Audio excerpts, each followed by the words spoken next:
Hey, this is Notser, and we're taking a look at the Tier 10 French battleship, Republique, on the map Sea of Fortune. It is a secondary build, and this is ranked play. Now, I would not recommend a secondary build, I just didn't want to spend money to change it.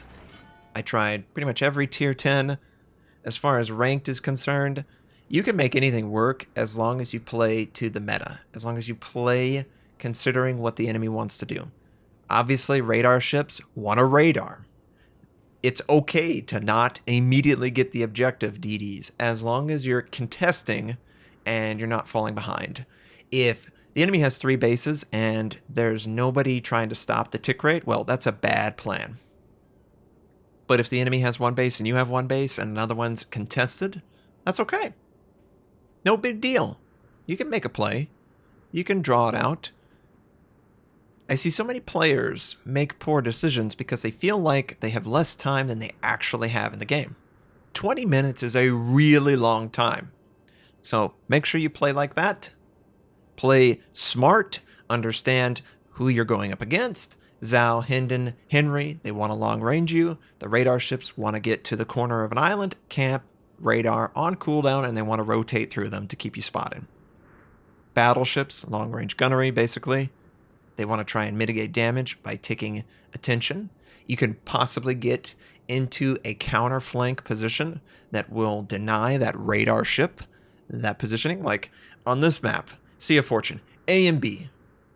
They're both on top of each other. Clearly, radar ships are going to camp it. C is more likely to have an open free DD that comes in, takes it, and then moves off, just because there's not as much value defending C point as there is defending A and or B. Friendly Gearing is going to try and attempt a capture on the western side of A. I really like this strategy. People underestimate it. I saw a battleship capture A. It's just, people get in the mindset, oh, I've got to defend A and B on that corner over in the north side or the south side, and that's the only legitimate place. No, it's not. Just try and use DDs to scout, use aircraft, use whatever you can, see what the enemy's doing, and then try and counter what they're trying to do. Clearly, the gearing messed up. I think he ran into the island. I believe he's detected by radar. That's why he's sort of hiding. And the enemy DD, Hiragumo, is trying to fire his guns. He is a sort of a long-range DD, a light cruiser-esque. Oh, we actually did pretty good damage there. Oh, yes, indeed. 7,000 against that guy, not bad. But I wanted to move forward, try and keep the gearing alive, and also contest A. Can't contest B from this position, but that's okay. That's not the most important thing you do. And yes, secondaries were slightly effective. Not too bad. Friendly Gearing did deny me information, so if I didn't see with my own eyes the enemy DD out wide away from A point, it might be risky, but pretty much every single cruiser and every single battleship has no form of torpedo that could punish a battleship moving forward. The Hendon is clearly super far away. Everything over here are radar ships, and they're radar ships that don't have torpedoes. So we're good. And oh, look at that gearing. He had to drop and avoid, but he's under the effect of radar, and I'm trying to go as fast as possible to get some damage on this enemy cruiser, this Worcester. This guy will just light you up, absolutely will light you up, and it looks like he's going to try and hide. Oh, good job, Gearing, good job. I don't know how he was successful in getting into that, but he got into a perfect place, and oh, broadside target. Slam it into the water. Can you believe that? One shell made contact with him, and it overpinned. God, just a little too low. Just a skosh too low, and there's a lot of fire coming from behind that island. If the Worcester was not right in front of me, I would guess that that's what he would be. But he is right in front of me, contesting A, and he captured B. So I'm going to assume it's the Hiragumo. And I don't want to commit fully to moving forward. There's a little bit too much information for the enemy. They've got an aircraft up, and they had radar. Both are gone now. So now I could consider, okay, Do I want to move forward completely? Is it okay to just contest A? Well, yes it is. Of course it is. If I move forward, I've got to commit to going. I can't just stay out in the open. The enemy DD could send torpedoes. But I've got to do it pretty quickly because Friendly Des Moines is going to get rushed down. And it looks like the Grosse Kur first is also going in the center. So I make the choice. With the last little bit of my speed boost, I'm going to move forward. And I want to make sure that my guns are set up to the port side, which they are. Friendly torpedoes, got to consider that maybe they continue going forward, so I need to rotate quickly and avoid the torpedoes.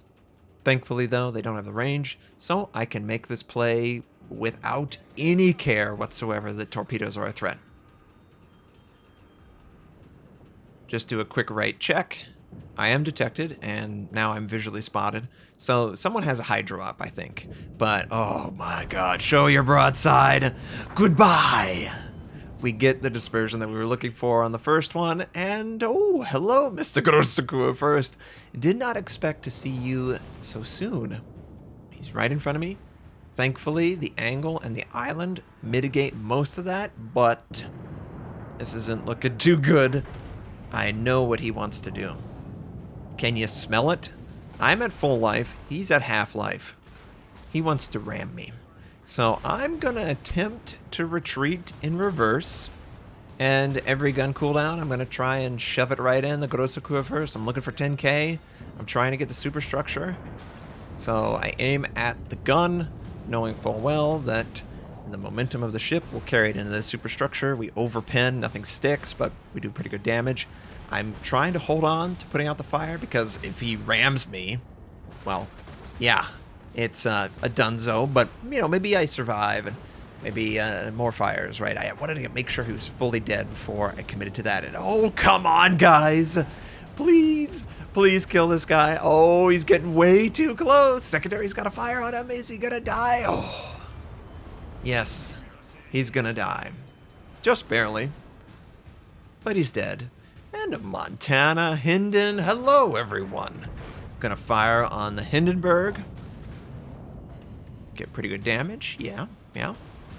We know what the Montana wants to do. He just saw what the Grosse Kur first wanted to do. It's a safe bet. That's what he wants to do. So instead of working on the Montana, because I don't believe I ever have a chance to kill him, I'm instead going to accept the ram and try and kill his teammate. I'm looking for a citadel. I'm looking for tons of damage. Please kill him. We die. Enemy Montana dies. And the Hinden just barely survives. Oh, gosh. Just barely.